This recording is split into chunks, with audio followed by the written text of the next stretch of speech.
extent, even for the James Conrad story, the Canadian part of the story, it has some truth in it. I am very excited to be speaking to Yan Ma, the writer director of The Unrestricted War. Yan, thank you so much for the time. I really appreciate it. You're welcome. I'm happy to be here too. Well, it is great to chat with you. This is a fascinating film, and genuinely thrilling from the beginning to the end. Why did you want to tell this story? Where did it come from? Oh, this well, I've been working with this our producer Sophia Song for a few documentaries before. At this time, she found me. She said she wants to do this topic about pandemic. Yeah, we were pretty nervous in the beginning because we know it's very sensitive, and but like we had a few like very long discussions about this, um, and we both feel, for the filmmakers in China, it's actually very hard for them to work on topic like this for a very obvious reason. They're they're under very restricted rules, and for filmmakers in the West, it's kind of hard for them to access this kind of uh, topic and background information even. So it's kind of feels like it's our responsibility to work on it because it is something came from China and impact the entire world, and it certainly did a huge impact on all the Chinese communities around the world too. So we think it's a lot of things that we want to clarify from this film, and also I think it's also a good time to reflect on what happened. So I guess this is mainly where it come from. And yeah, so after some struggle, we decided to do it. We know it's going to be super challenge, and it is very challenging, but I'm glad we made it. Well, yeah, I mean, you can see all that hard work in the finished product for sure. What now? This, like you said, this is a very sensitive topic, obviously. What sorts of research were you able to do? Because I'm sure that that may have been was that a challenge to get research in what was going on during the pandemic? Oh yeah, absolutely. We like you said, yes, it's sensitive, so we don't want to make like assumptions, right? So we did a lot of research, especially so this story taking place.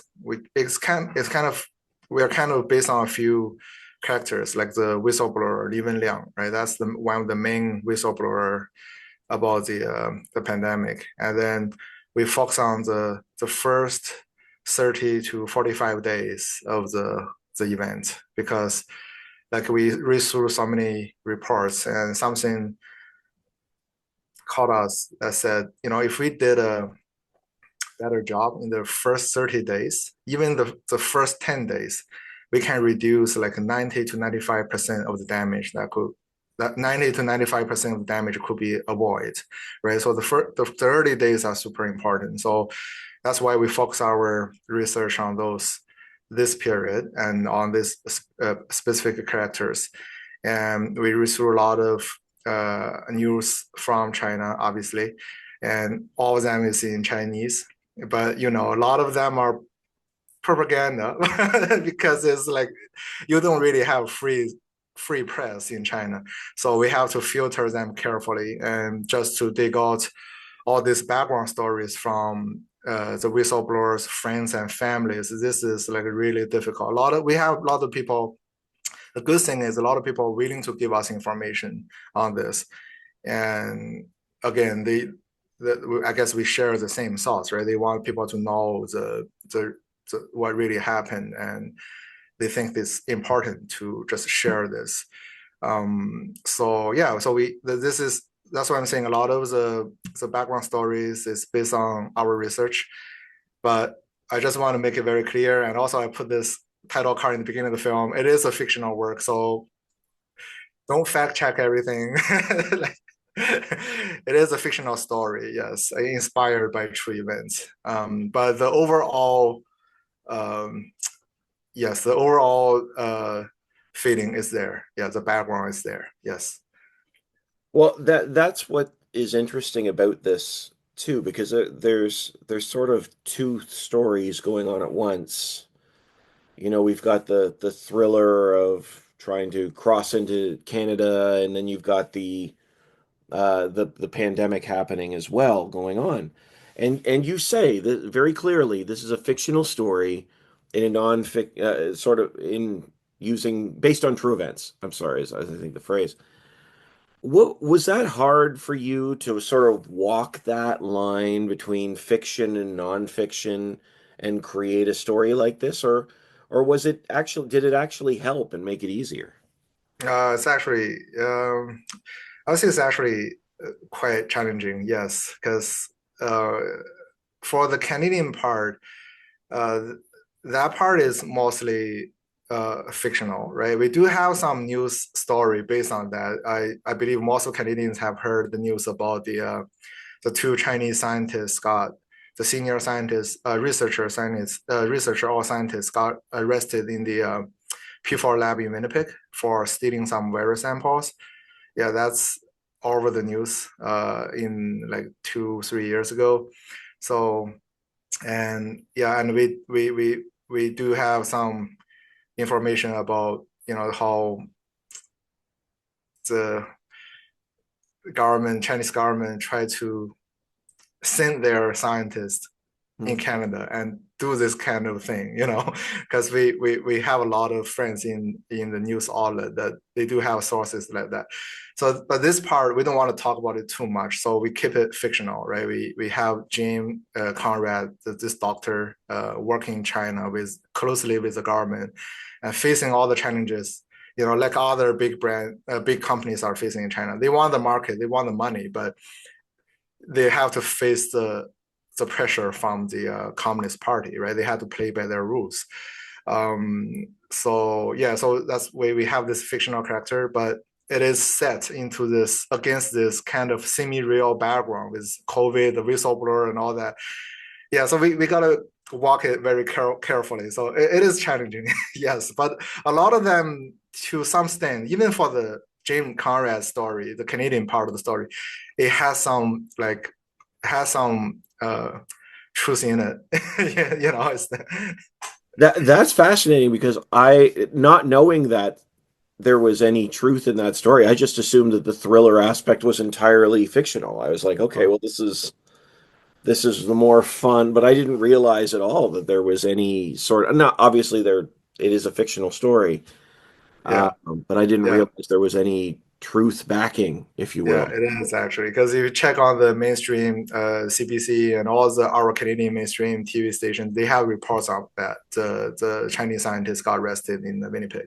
Yeah, it's actually a major story back then. Yeah, because Wow. they don't have the link between the COVID and the stuff they stolen because the story has to some kind of they kind of like stops it right there. But that make people wonder too, right?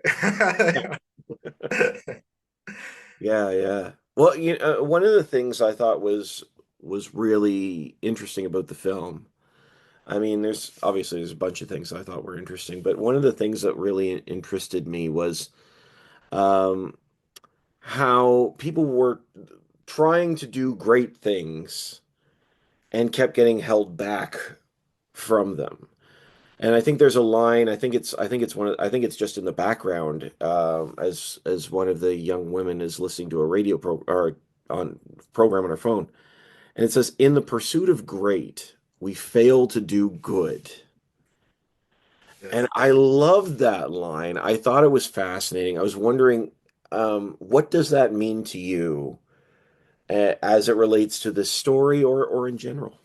Yes, it's actually. Oh, I'm very glad you pick it up. Yes, that's actually the line I carefully planned in that spot. Yeah, it is in the background on the radio on the program the girl is watching. Yes, it's the background voice, but it is a very important information. It's actually to me that line represents the theory behind this ideology, right? Because my parents, my father, my mother's generation, basically is the generation that is currently running the country. They are the generation coming from that kind of mentality, right? From this, because they grew up in that age, so they always think you can sacrifice everything for the greater good, right? The greater good is the for the party, for the greater good. Mm. So yeah, so I guess that's exactly like when we were thinking in that way, in, in my opinion, that's always wrong. Mm. You can't you can't sacrifice small good for a greater good. That's always wrong. And that always make like very bad where makes the situation worse, right? A lot of devastations, destructions are caused by that. I guess we learned that enough from the history, and yeah. So this is a story like I'm not trying to get into politics, like the political aspect of it too much, but it is something like deeply rooted in that environment that we it's really hard to avoid. We try to tell the story in the human level, right? Exactly like you said, what people do, difficult choices in this very difficult time, and those choices can actually like impact the entire world, right? So Mm. we want to focus on that, the human struggle on this, but it is unavoidable to talk about why people are like that, Mm. why how the society, the ideology can traumatize a person that make them to make these crazy decisions. Yeah. So yes, exactly that. I don't know if that answered your question. Oh yeah, no, absolutely. I appreciate that so much. Thank you. Yeah. Um, and we see this in the film too with Jim's character as he uh, gets to experience the news outside, talk about the news, but there's this really real push about giving truth back to the people. And I was wondering, in your mind, and if, with a film like this, what is the power of that? What is the power of, because I mean, this film has a lot about repressing information and wants to give the truth to the people themselves. Yeah, I think this is one of the theme that I honestly think that we is a time for us to um like reflect, especially as Chinese people. Like this whole thing happened. I know it happened to globally, and it caused so much suffer. And I have to say, among all this, the Chinese people are the biggest victim, right? They take the biggest impact, and I feel like a responsible government, um, should be able to take honest opinion, or let's say honest even criticism uh, at crisis time like this. This is like exactly the word that the whistleblower Dr. Lee was saying back then Mm. before he passed away. He said a healthy society shouldn't only have one voice, Mm. right? So I guess this is something that we can certainly work on. And like again, like if we can improve on this, a lot of things could be avoided. We don't need to face this global disaster maybe. And yeah, so the voice, like I mentioned in the beginning, a lot of filmmakers and artists, they can't really talk about things like this back there. And even for me, I do it right now.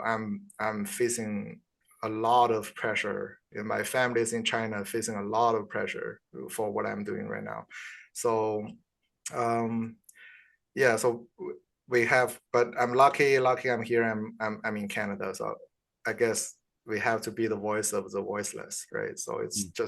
it's so we have to speak out.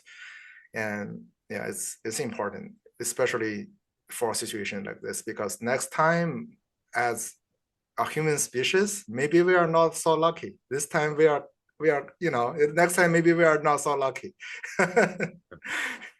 Yeah, absolutely, 100%. Um, and I love that a healthy society has more than one voice. I'd never heard that quote, and I love that quote. I think that's wonderful. Honestly, yeah, and the film is both. It's really an exciting film. Like there's some great thrills along with it.